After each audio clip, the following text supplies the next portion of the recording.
M9 TV Telugu news కి స్వాగతం. SC వర్గీకరణకు వ్యతిరేకంగా ఈ నెల 15న గుంటూరులో జరిగే మాలల మహాగర్జన విజయవంతం చేయాలని మాల మహానాడు స్టేట్ సెక్రటరీ గారా అప్పారావు, ఆంధ్ర మాల మహానాడు రాష్ట్ర యువజన విభాగ అధ్యక్షులు ఉల్లం రవి పిలుపునిచ్చారు.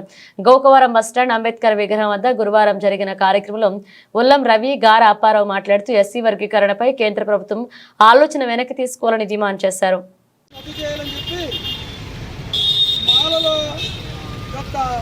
డిమాండ్ ఇది.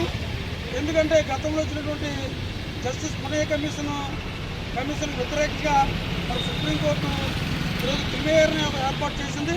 దీన్ని రద్దు చేయాలని చెప్పి వర్గీకరణ వ్యతిరేకమైనటువంటి దీన్ని రద్దు చేయాలని చెప్పి మాలమాన డిమాండ్ చేస్తుంది.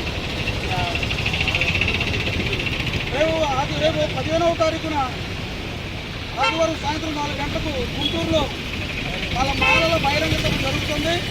దీనికి పెద్ద ఎత్తున మాలలు తరలి రావాలని, వేల సంఖ్యలో వచ్చి ఈ మాల యొక్క సింహగర్జన విజయవంతం చేయాలని చెప్పి మాలమాయుడు కోరుతుంది.